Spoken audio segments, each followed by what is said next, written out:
Hello. അപ്പോൾ ഞാൻ ഇന്ന് എന്തൊക്കെയാണ് കഴിച്ചതെന്ന് കണ്ടാലോ. അപ്പോൾ ഞാൻ കാലത്ത് എണീറ്റു, ക്യാമറ ഓണാക്കി, എന്നിട്ട് ഒന്നും അറിയാത്ത പോലെ ഇതുപോലെ ഇങ്ങനെ എഴുന്നേറ്റ് വന്നു. ഞാൻ കാലത്ത് കഴിച്ചത് ഗോതമ്പ് ദോശ ഉള്ളിക്കറിയാണ്. എനിക്ക് ഗോതമ്പ് ദോശ അത്ര ഇഷ്ടപ്പെട്ട വിഭവമൊന്നുമല്ല, പക്ഷേ വേറെ ഒന്നും ഇല്ലാത്തതുകൊണ്ട് ഞാൻ ഉണ്ടാക്കി കഴിച്ചതാണ്. ഇന്ന് എനിക്ക് വർക്ക് ഫ്രം ഹോം ആയിരുന്നു. ഒരു 10 മണിയായപ്പോൾ എനിക്ക് നല്ല ഉറക്കം വരുന്നുണ്ടായിരുന്നു. ഞാനൊരു ഗ്ലാസ് ചായ ഉണ്ടാക്കി കുടിച്ചു.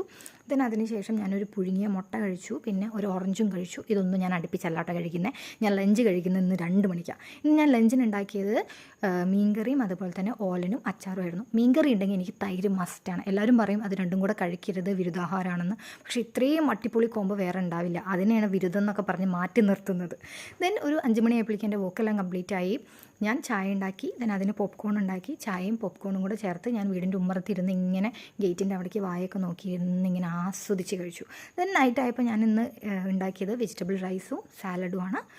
ഓക്കെ, അപ്പോൾ നൈറ്റിൽ അതും കൂടെ കഴിക്കുന്നതോടുകൂടി ഇന്നത്തെ എൻ്റെ തീറ്റ ഇവിടെ അവസാനിക്കുകയാണ് സുഹൃത്തുക്കളെ. അപ്പോൾ നമുക്ക് അടുത്ത വീഡിയോ ആയിട്ട് കാണാം. അതായിരിക്കും ടാറ്റാ.